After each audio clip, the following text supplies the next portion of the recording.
Okay. So I'm going to share the screen.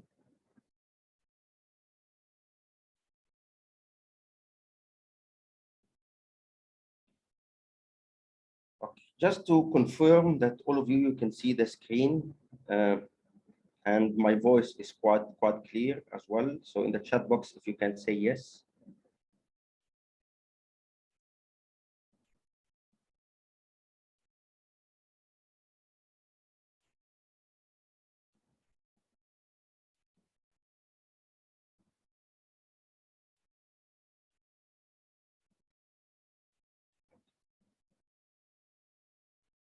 So our session today, we're going to be talking about teacher competencies for the 21st century. And we want to know what's meant by competency, and we need to differentiate between a competency and a qualification. And also we'll be looking at frameworks. What are the famous and well-known frameworks uh, in teacher education and language teaching in general. Moreover, we are going to have an idea about different learning contexts, how we can build our own competencies and our own skills during our work and while we are engaged in professional development and while we are engaged with our learners and so on. So just I'm gonna start by giving an overview of the session. We're gonna be talking about teacher competencies and framework, contextual changes. As you know quite well, the learning and teaching context has changed in the past 2 years. We shifted from face-to-face to online. We have blended learning and so on. So what are the implications of changing context on our competencies? Also, I will give an idea about BD programs, courses that I deliver or I am engaged in delivering. If you are interested to follow me on Facebook and LinkedIn just to get more information about these courses. Okay. I'm going to start by reflecting on my career, just to give you an idea. So I am an educator. I consider myself as an educator and a learner because when you choose the career of teaching, first of all, you have chosen a career of continuous development. So if for example, here you are confined uh, to a particular context, or you are confined to a particular work environment, and you don't want to explore something new, so this means you will not ever develop as a teacher. So I consider myself as an educator, a teacher trainer. I have been involved in teaching in training teachers since 2012 after I finished my Delta. I am a content developer. I have already developed a lot of courses, a lot of ALT textbooks at university for teachers and so on. And also I developed curriculum and assessment frameworks. What courses I taught? I taught English for academic purposes. I taught general English, of course, ASP English for specific purposes, IG, SAT, TOEFL, IELTS, FCE, which is First Certificate of English, Certificate of Advanced English, Writing and Rhetoric Composition at universities. I taught Delta Module 1, Module 2, and Module 3, and also I taught MA courses in TESOL and in TEFL with some universities. What are the positions that I have already hold or held during my career? I started my career as a teacher, and I was a teacher in an elementary school, and I taught students at elementary stage. They moved to intermediate stage, preparatory stage, then secondary stage. Then after that, I moved to teach in well-reputed language schools, and after that, international schools, then universities, and so on. So I was a teacher, senior teacher, assessment coordinator, lecturer, senior lecturer, Delta tutor, CAT and PET and FCE examiner, IGSE and AQA examiner as well. Okay. So what are the institutions that I worked for? I worked at Samir Gour Language Schools at the beginning of my career, Orbit Academy, Saudi Arabia, Education Home in Egypt, Nada International School in Saudi Arabia, King Saud University, in Saudi Arabia, and I spent there around 12 years. International House London, I was a distance Delta tutor there. ITTI Turkey, I worked with them as a tutor as well for Delta, British Council, Riyadh, Cambridge English, I worked as an assessment specialist, Laureate International, and Lincoln College, this in vocational training, and Sultan Qaboos University. My achievements, as I said, I developed content, I designed courses, and what I am proud of is that I mentored colleagues to progress professionally throughout my career and academically as well. I was so fortunate that when I started my teaching career, after only 6 months, I was promoted to become a senior teacher. And in fact, I was able at that time to help myself and help also my team in order to grow and to develop. And of course, this has helped me a lot to grow as a professional. Then at the end, I will give you an idea about my education because these are my competencies. These are my, these are, or this, these are, the experiences that I have gained throughout my career. But my education, which give me an opportunity to hold a position there or to have a position there, was BA English Literature, MA Applied Linguistics, CELTA in 2010, Delta 2011, PhD candidate of Applied Linguistics, and ALT Management. Now, what I give you an idea. I want you to tell me what is the difference between a competency and a qualification in the chat box. And also, so first of all, let's see that. What is the difference between a competency and a qualification from your point of view? So in the chat box, please, if you can write down.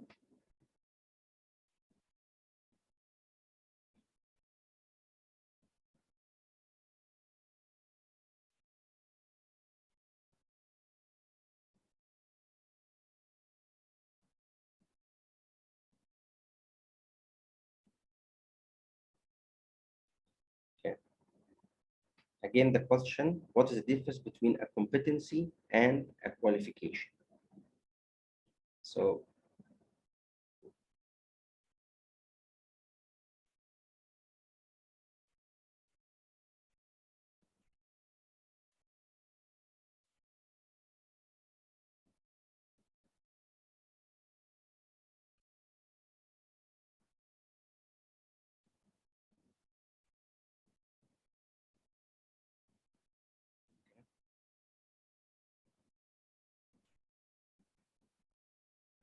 maybe I haven't got any response. So competency in general is a skill, and we have, as a teacher, you should have different, you have variety of competencies of related to your content, what you are teaching as a language teacher, competencies of managing learning inside the class, competency of managing resources, competencies of managing assessment and monitoring progress.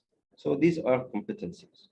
Okay, so can you name the competencies that are prerequisite for a language teacher or they are necessary for a language teacher from your point of view?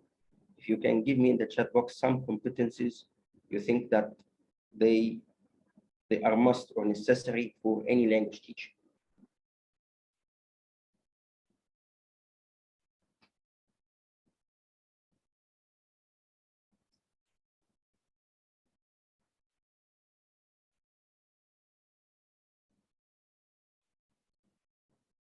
Yes, I got a patience and ambitious. Of course, you should be patient, all of us.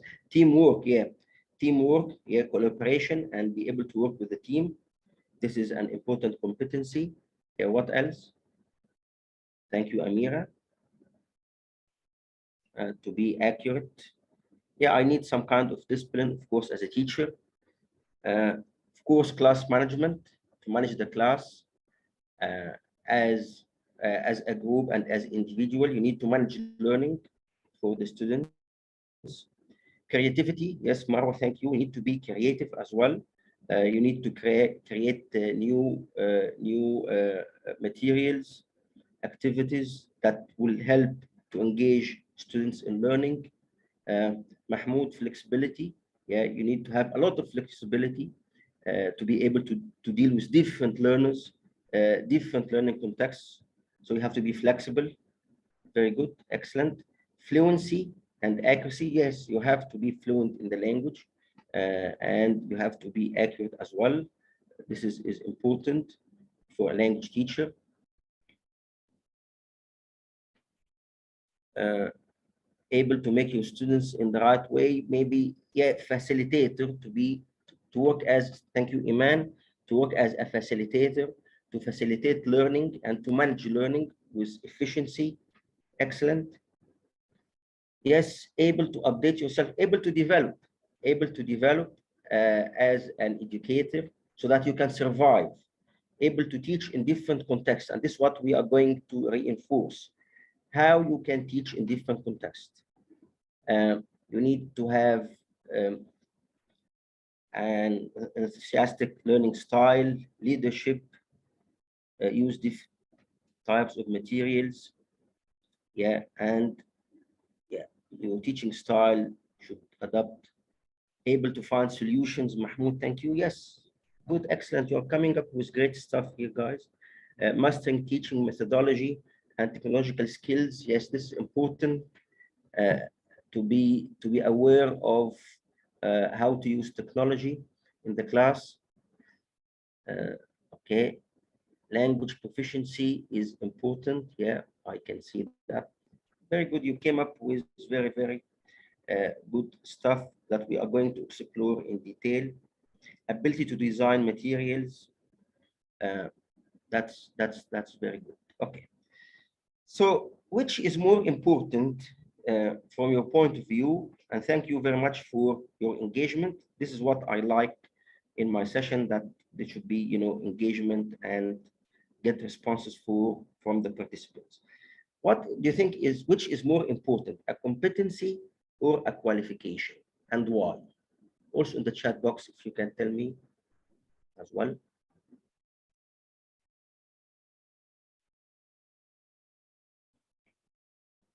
So say both are important. Yes, both of them, they are important. I agree with you. Some said competency. Competency is important. Yes, to be competent is important. Yes, and why? Why do you think, if you said both of them are important, why? If competency is important, why? Amira said they complete each other. I agree with you, and make a good teacher. Okay. Zara said, I think competencies are more important. Yeah.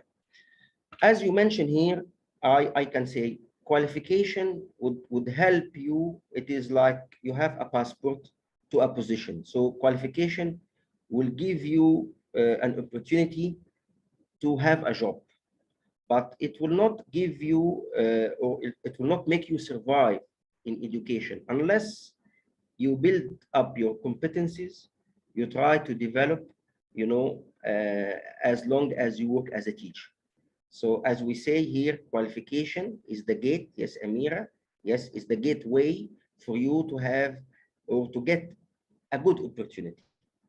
Okay, so you need qualification, and you need to look into the qualification that would help you to promote as well. So when you are applying for a qualification, see whether this qualification would add to your expertise as a teacher, and also what kind of gates this qualification will open to you, what kind of position it will open to you. Then I need, of course, competencies. You might be hired by an employer because you had an MA or a PhD. But then after a while, the employer might fire you, for example, here after a while, because you are not competent enough to teach the students. Students are complaining. You are not professional enough. Uh, you are not aware of your content. So what is going to happen? You'll find yourself that you are going to be fired because you don't possess the competencies that would help you to survive and would help you to fulfill the duties of your job. Okay. That's good. So, yeah, framework of competencies here, as we can see. So we have here a framework of competencies, our competency framework, a guide to teacher competencies for languages in education.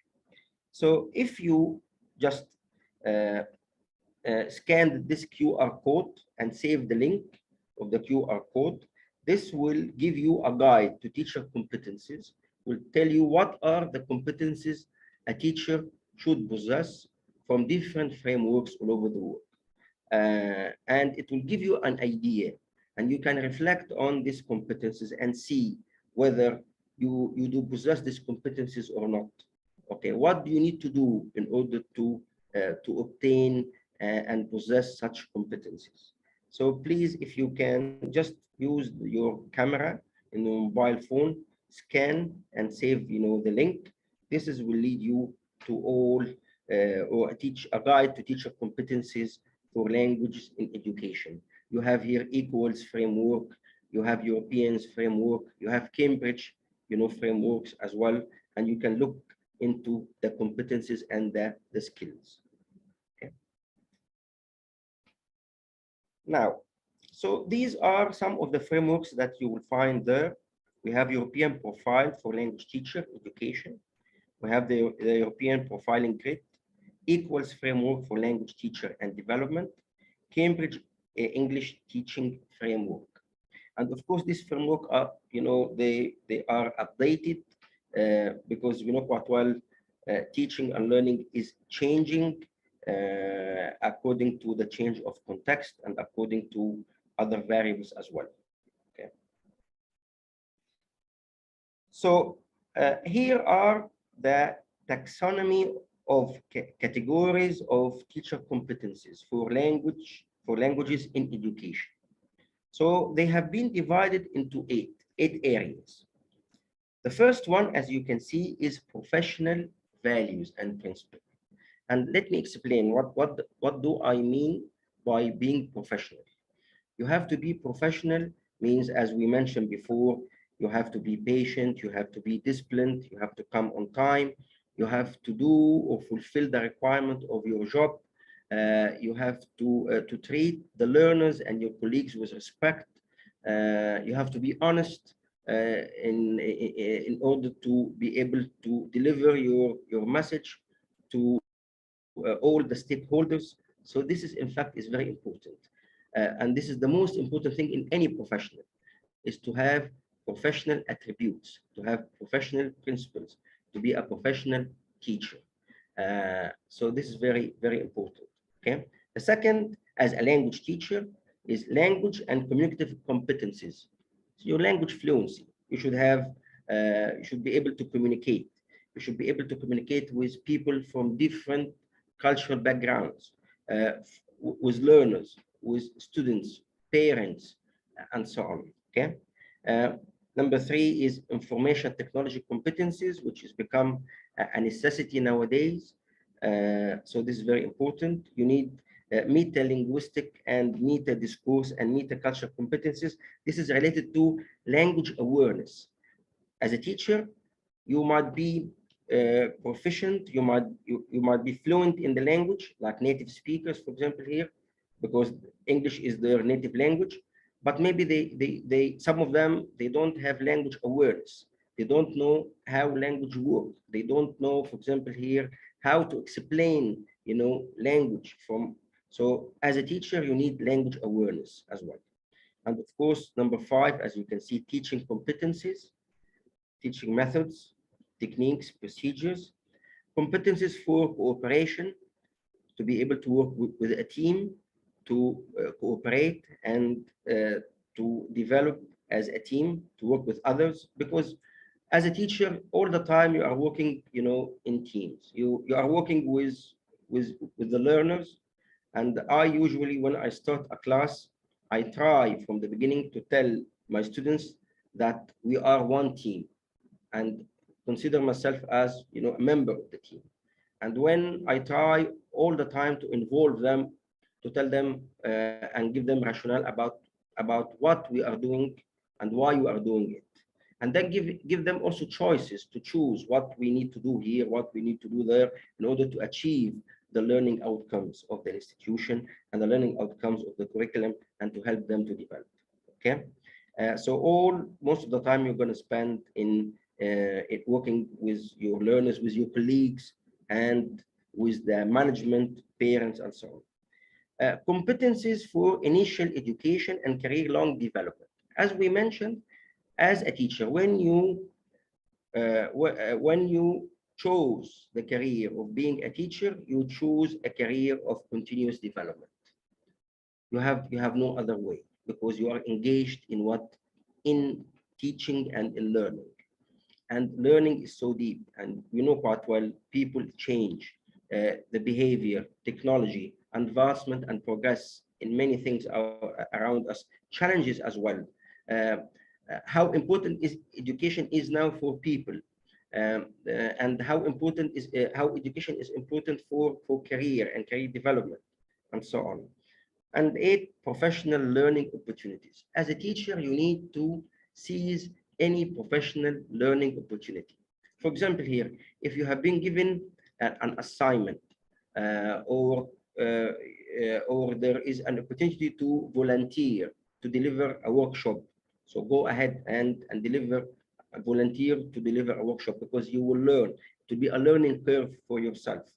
If for example, here the principal or the manager asked for volunteers in certain job or certain duty, so volunteer, because this is going to help you.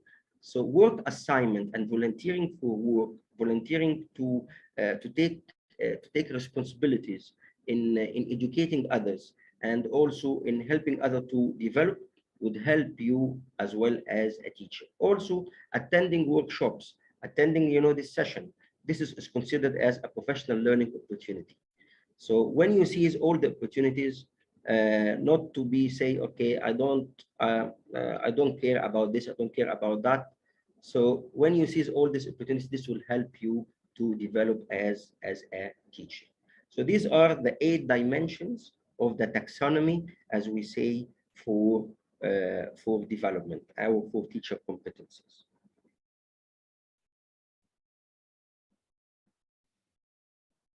Now, yeah, are these core competencies still relevant? Like, are these competencies, as we have seen, are they relevant? How are they defined?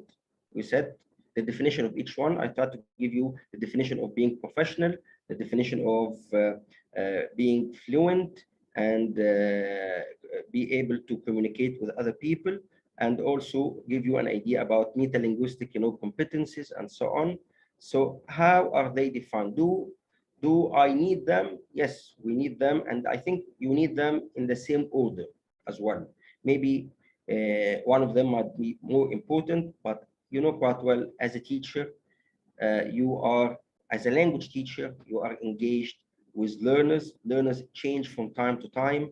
The learning and teaching context changes. If you, for example, here leave a school and go to work in another school, so you need to be able to adapt and adjust yourself to function in all contexts, in all learning contexts, and in all situations. If you are an expert teacher, you should be able to adapt and to work with any group of learners in any learning institution, and in any learning and teaching context, online, face-to-face, or whatsoever. Then here, the second point, what is viewed as success in said competency? Like, for example, here, we have some competencies. Like one of the competencies, I might say, and I want you in the chat box to tell me what do you think a success in this competency. So management, like managing interaction in the class. So for you, what would be considered as a success to manage interaction in the class? So from your point of view, if your students are doing what would be, would you see that this is a success, for example, here in managing interaction in the class? So just I want you to share in the chat box, what do you think?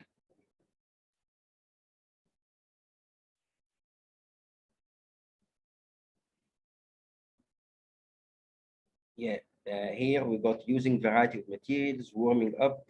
Yeah, leading in. When you lead in, start. Of course, you start your lesson by a lead in at the beginning, engaging your learners, setting up the rules. Good, working in pairs. Mm, motivation, excellent. Yeah, motivation. So this is the point. The point is you need to explain to the students at the beginning what we are doing, why we are doing this. When you explain to them what we are doing, why we are doing that, you get them engaged in the learning process. So here you post their motivation. And then you give them the instructions, you give them the materials. And when you find that the students, when you find that the students are engaged, as Isra mentioned, monitoring as well. They are engaged in the activity. And then at the end, after being engaged in maybe in interaction with the teacher and then interaction with themselves as in pairs or in group. And when you ask them for feedback and you ask them to answer some questions depending on the material, and you find them that they come up with answers as a group and as individual, this is an indication that you can manage interaction and you have managed, this stage of interaction quite well. Okay, so this is just an example of a competency. Thank you very much. Uh, then we have here, how are they actualized? How are these competencies actualized means how they are applied. I can know a competency or I have a competency, but the point is, okay, application. Is application of this competency, is it relevant for what I am doing with this group of students? Is it not relevant? Is it going to be beneficial? Does it help the students to learn, to acquire the language, to practice the language, and so on? So here, how they are actualized. That's why we need from time as teachers, we need to observe other teachers. We need to see what do teachers do inside the class, outside the class. I need to see and observe some of my colleagues to see, okay, how they are managing maybe their resources, how they are engaging their learners, how they are setting up a writing activity, a speaking activity, whatever. So this is very important because this is what help you in applying the skills that you have. And then what are the key features of contextual change? This is the challenge. We know quite well that during the past 2 years, the context, of teaching and learning has changed from being face-to-face to be online. So we want to find out what are the challenges, what are, the competencies needed so that the teacher can function in online, for example, online context, on blended learning, on hybrid learning, on distance, learning, and so on.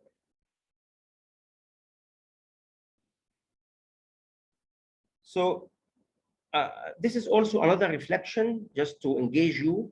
So I want you now to reflect what competency, maybe it's one competency or competencies, have you had to utilize more than ever before over the past couple of years?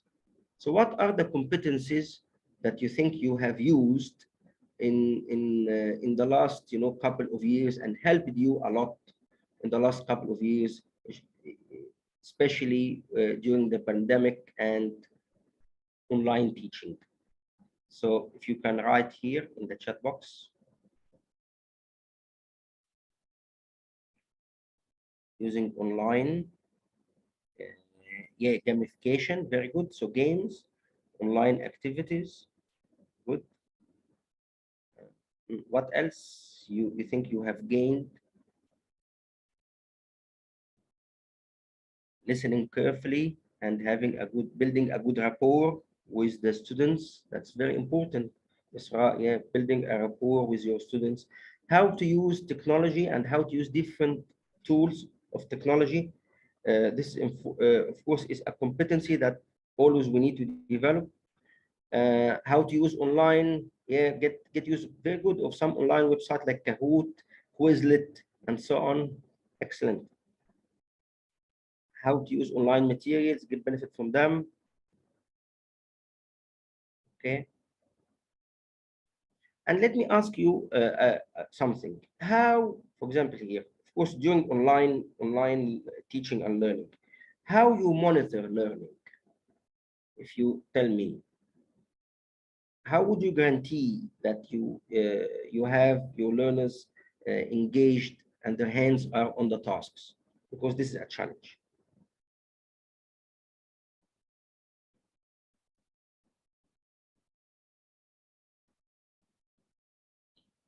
So let me just repeat the question again. Uh, through quizzes. Okay, Amira mentioned quizzes. Very good, Amira. Yeah. So quizzes is rewards, giving rewards, interaction in the class. Uh, it is a great challenge, but we want to find and exchange some of the exchange experiences and expertise.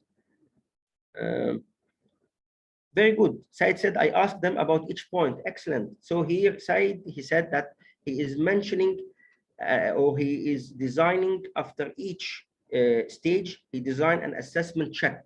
This is called an assessment check to check whether they are following or not. Excellent. Very good. Activities. Each group should have a leader using ICQs. Okay.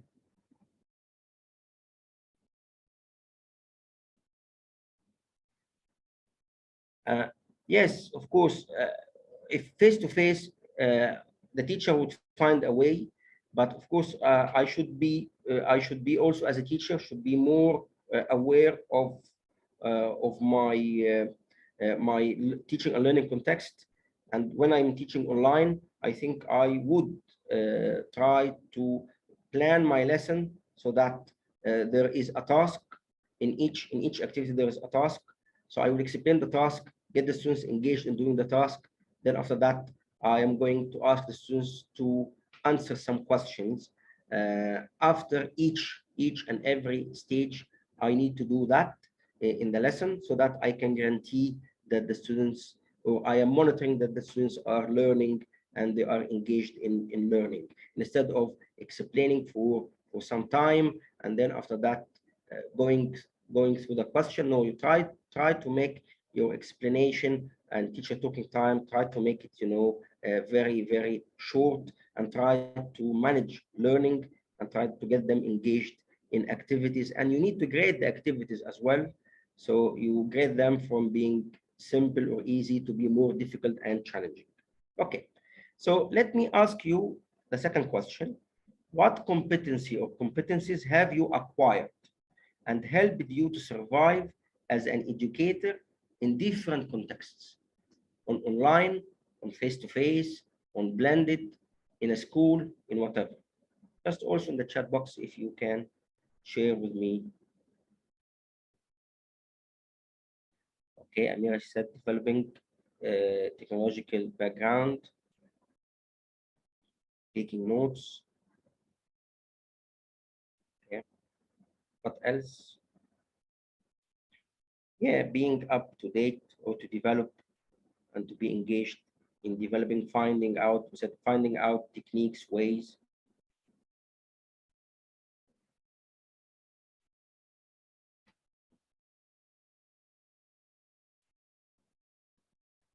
How to use the communicative approach. Okay, good.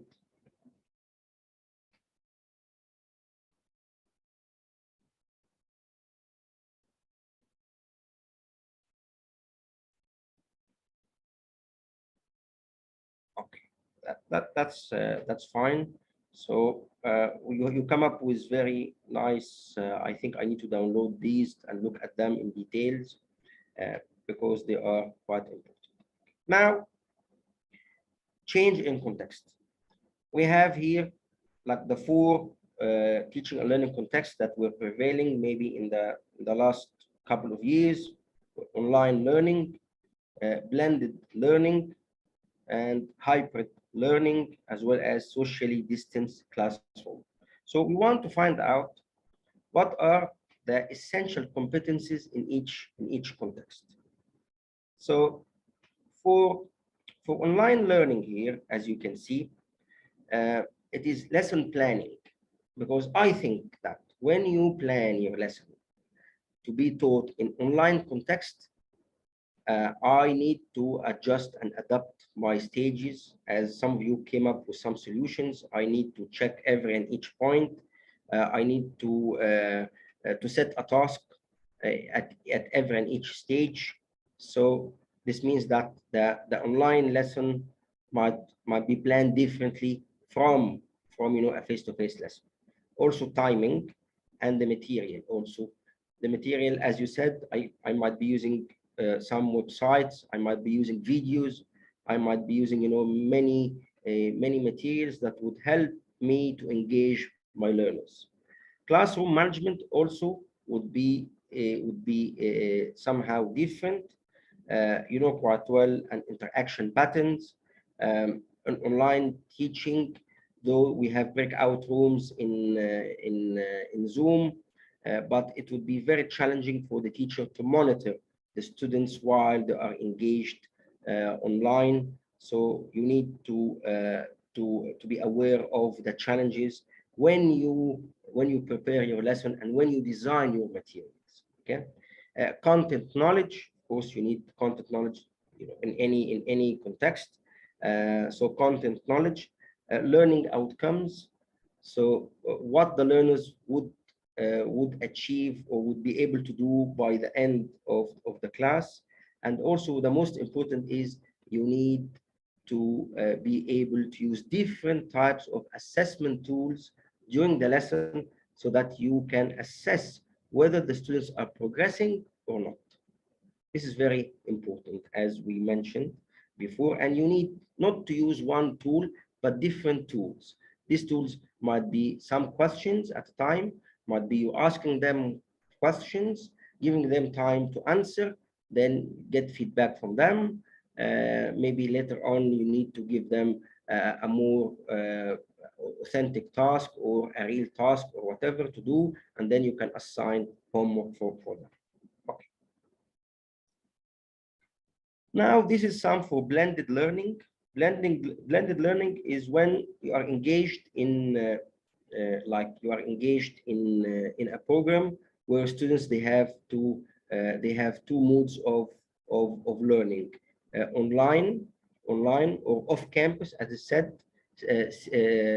This is asynchronous classes and synchronous classes.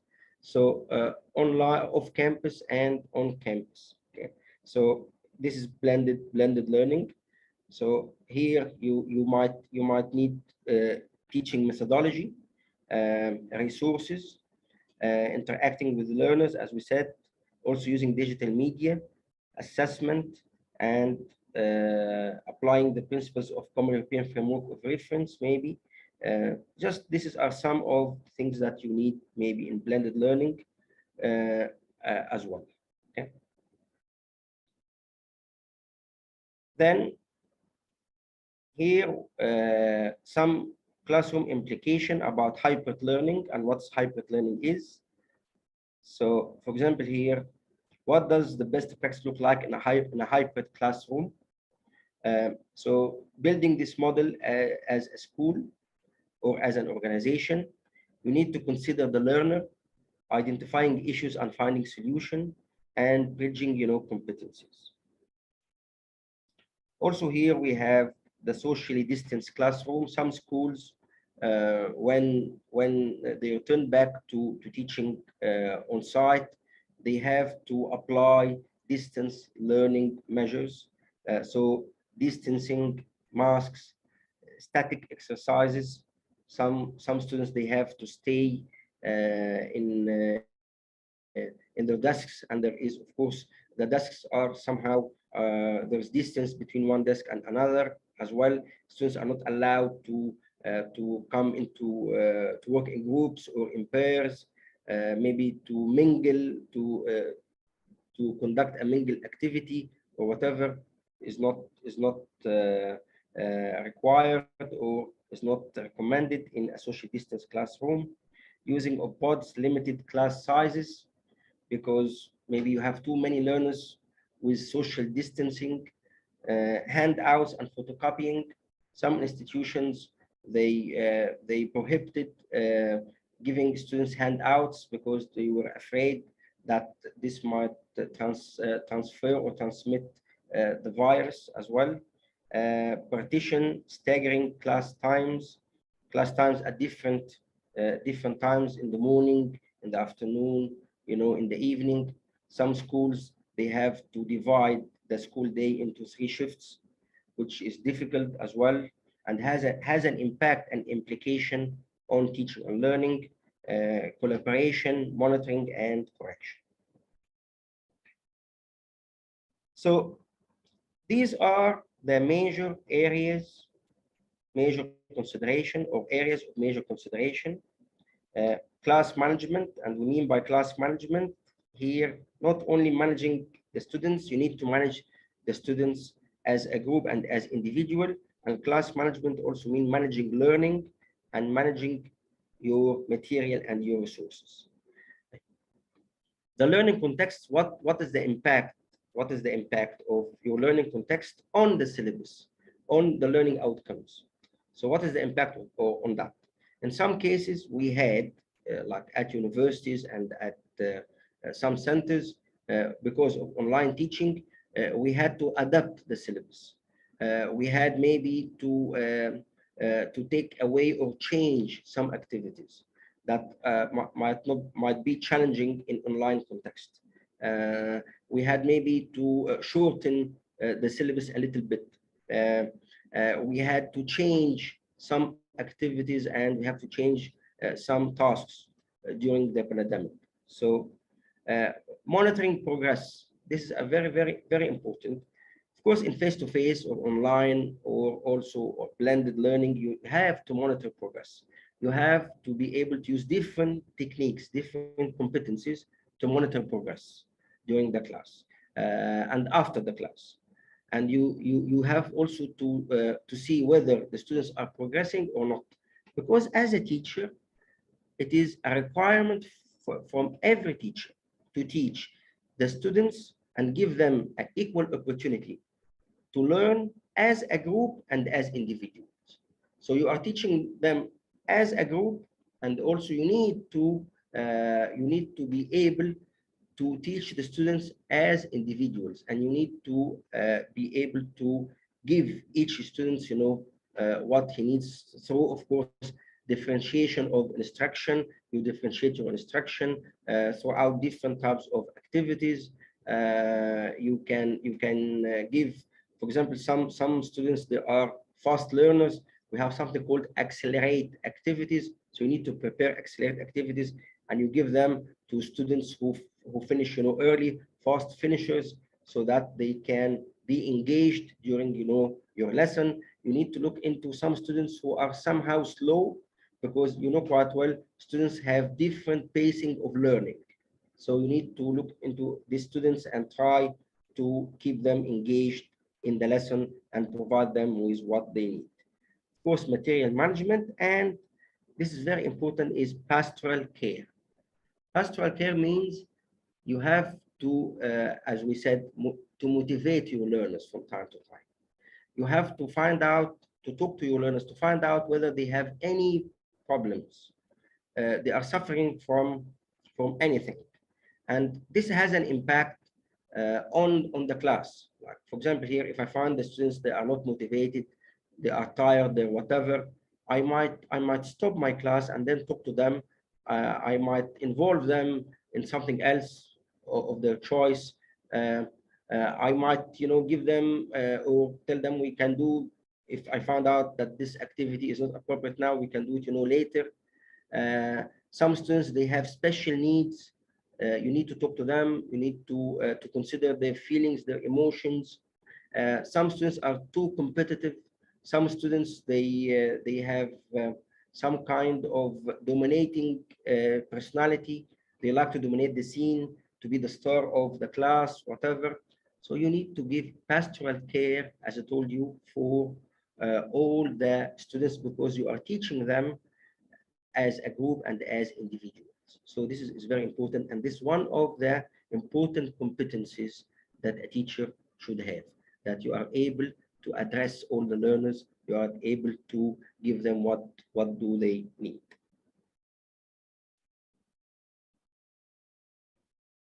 Then we'll come to the saying of the day, which is Edmund Burke.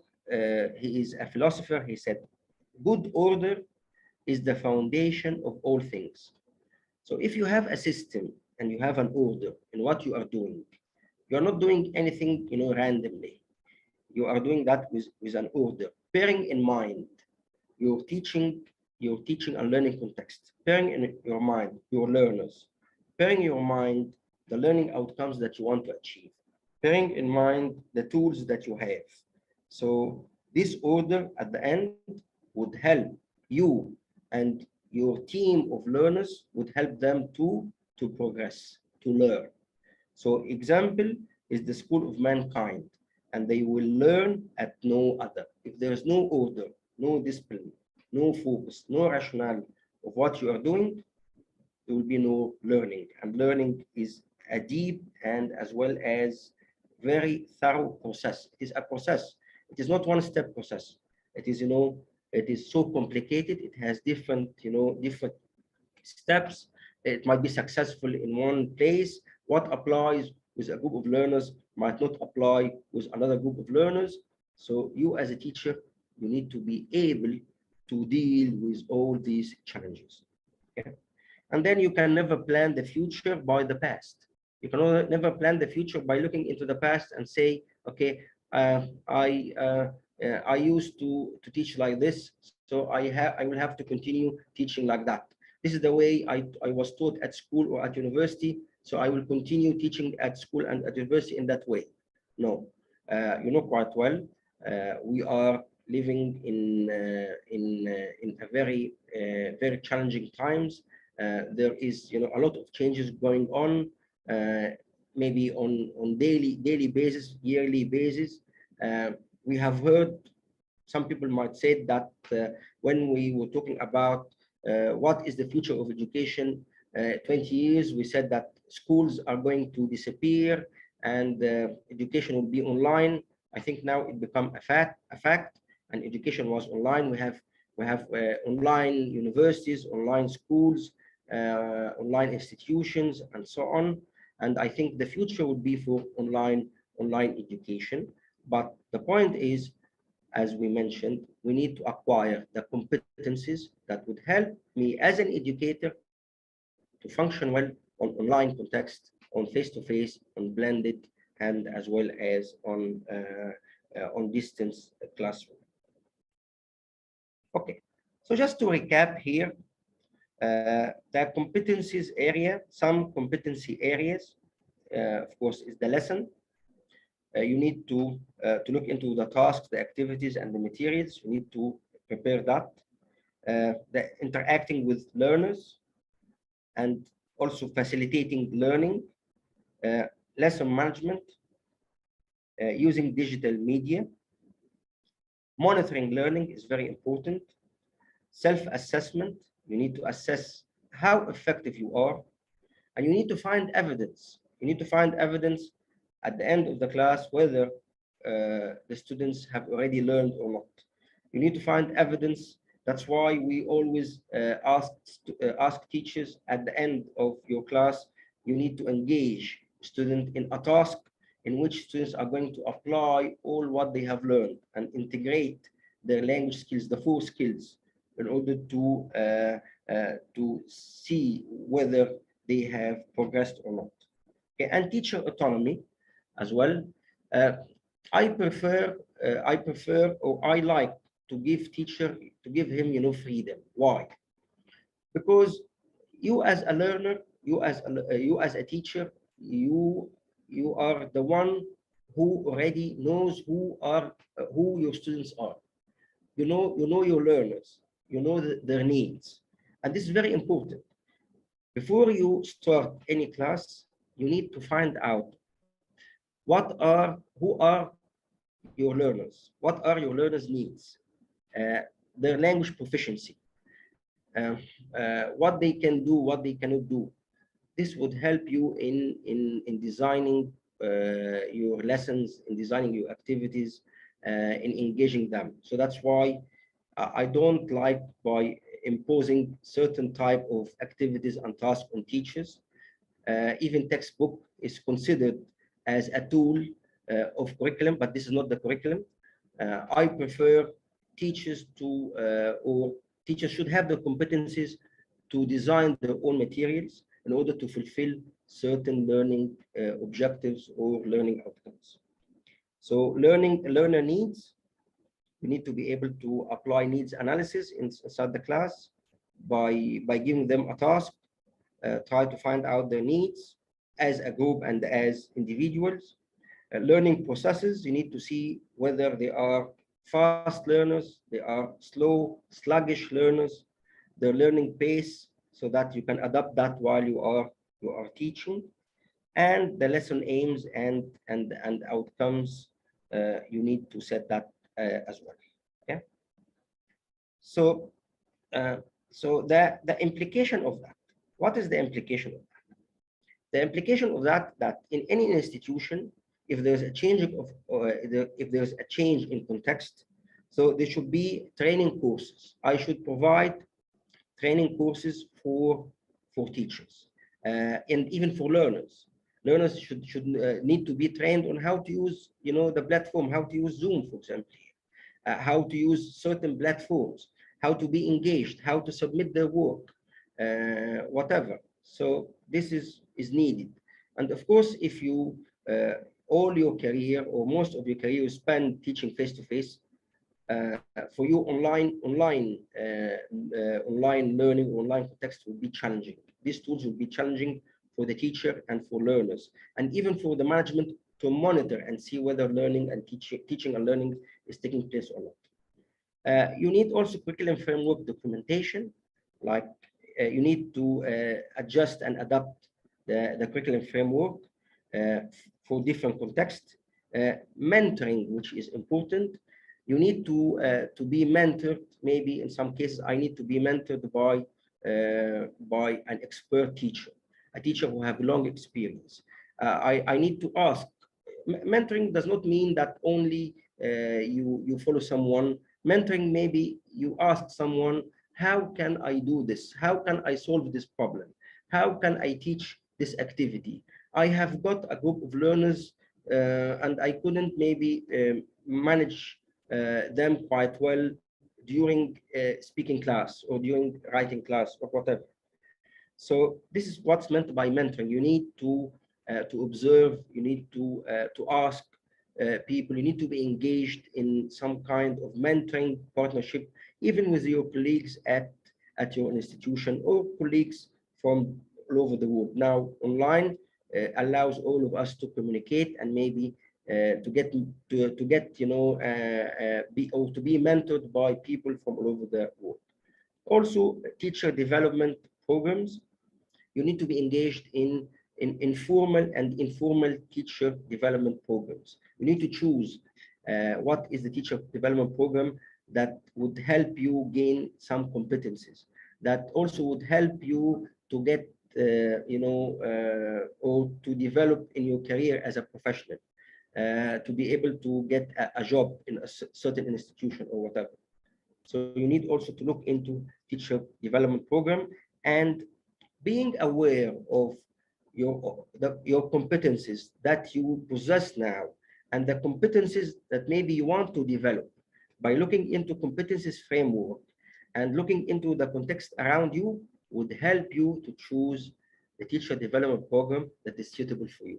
I don't advise you to be engaged in a teacher development course just only to get a certificate at the end. This will not help you at all. And whenever you are engaged in teacher development, try to apply what you have learned. Try to explore what you have learned. Application is very, very important, and this is what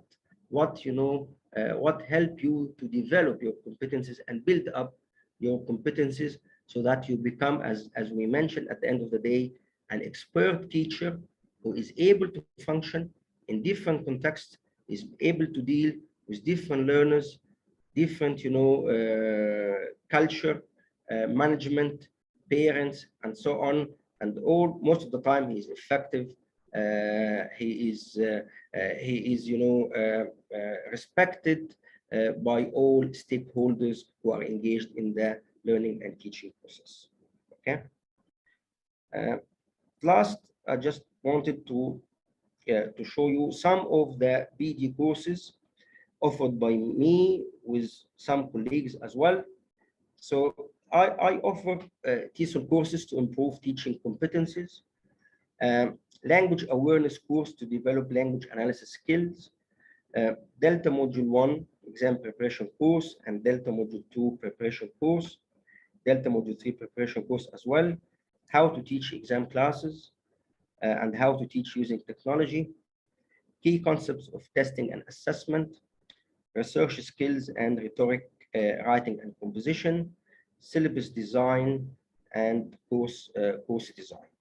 So these are some of the courses that I deliver, and you can follow me on Facebook. So if you can follow me on Facebook, if you have got any question, I will be happy to address your questions, your concern, whatever. If you have got any query about anything, I will be more than happy. I like, to be engaged with teachers, with colleagues all the time. And also, this is my profile on.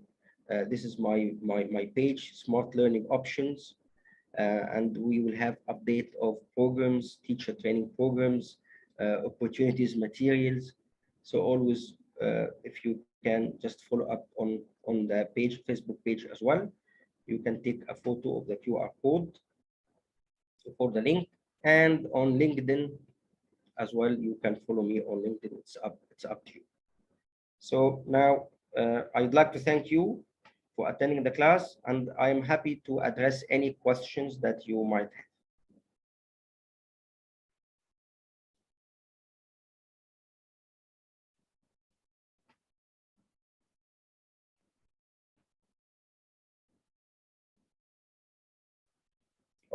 Here we have some questions. I have some questions in the chat box. Okay, Marwa, she said, thank you, Marwa, for attending the session. And please, yeah, I hope you give also feedback about the session as well. Muhammad Mustafa said, what is the competency required to teach beginners using English only? Yes, that's a very good question, Muhammad, and I will answer that question.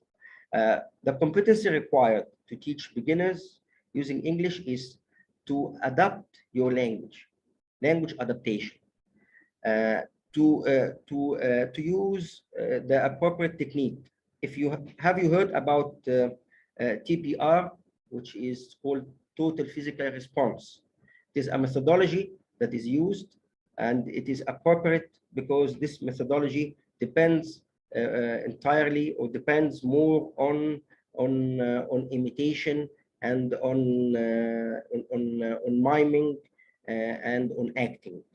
So adapting your language would help, of course, teach beginner. Adapting your materials as well, be able to adapt the materials and to make them somehow understood by your learners. I hope I answered your question. Another question here in the chat box. Okay.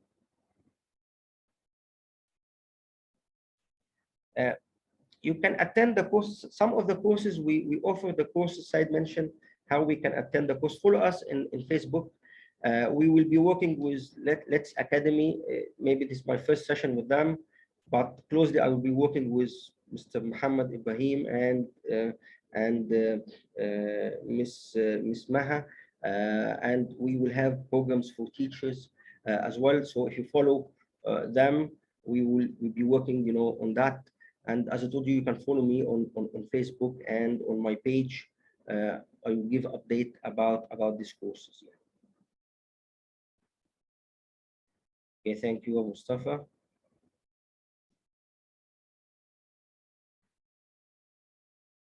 Okay, Isra mentioned, I am an English translator, but I want to career shift to English instructor. What is the first step to succeed in this field? Is it TEFL, TESOL, CELT? It's a good question. All of them, they are the same, by the way. But the point is, you might need CELTA, like if you need CELTA, because CELTA is widely recognized by many employers, especially if you want to work in an institution like the British Council, like some institutions here, they say that they prefer, CELTA. But TEFL and TESOL and CELTA, all the three are the same. What you need is to start working to find a job in a school with the qualification that you have, and to be engaged in one of these courses. So if you can be engaged, if you don't have enough money to take the CELTA, you can take TEFL at the beginning, and maybe you can take CELTA later on. The point is, the most important is not the qualification, because CELTA and TEFL and TESOL, they are introductory courses. They are designed to introduce teachers who are not specialized in teaching, introduce them to teaching and learning. That's it. So this is what TEFL and TESOL and CELTA is. The most important is to work as a teacher and to get experience as a teacher.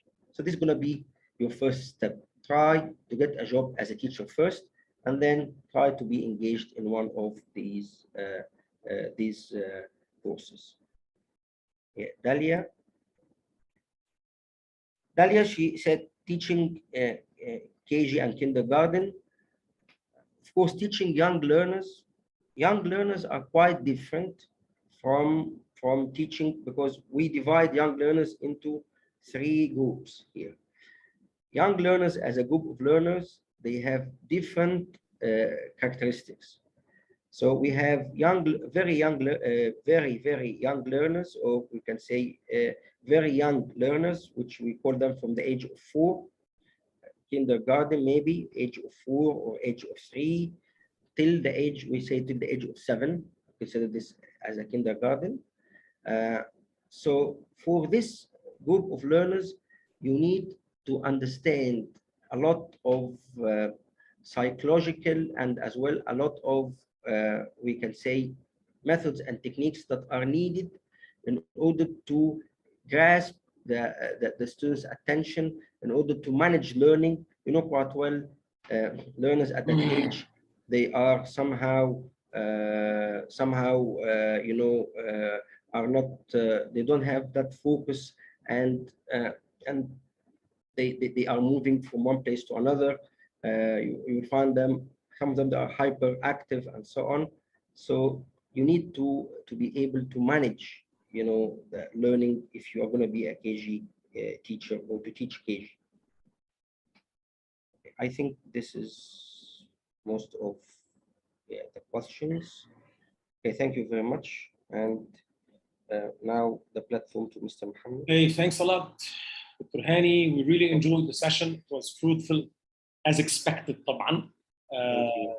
We're so happy that you were with us, and we hope that we have you with us in more and more sessions. Thanks a lot. شكرين جدا لحضرتك. وشكرا للحضور. وبكره بنفكركم معانا دكتور محمد القاضي، طبعا صديق دكتور هاني، اكيد انت عارفه بالنسبه لنا. دكتور محمد القاضي معانا بكره في سيشن برضه ان شاء الله تكون قويه جدا جدا جدا، في نفس الميعاد الساعه 11 بتوقيت مصر، 12 بتوقيت السعوديه. وتابعوا معانا في الجروب اللي هو رمضان نايتس، اللي هو في التليجرام، الشانل بتاع التليجرام. بنفكركم دايما بمواعيد السيشن، وبلغوا الناس اللي حابه تستفيد وتتعلم، لان دي فرصه يعني مش هتتكرر كتير ان احنا نقدر نجمع لكم الباقه العظيمه دي ما شاء الله من الترينرز والناس الثقيله اللي زي ما انتم شايفين وشفتوا بعينيكم. اشوفكم ان شاء الله بكره. شكرا جدا يا دكتور هاني، شرفتنا ونورتنا، وان شاء الله تكون معانا تاني باذن الله هنا اونلاين، وان شاء الله في مصر في المقر بتاعنا اون سايت. شكرا، تصبحوا على خير. السلام عليكم ورحمه الله.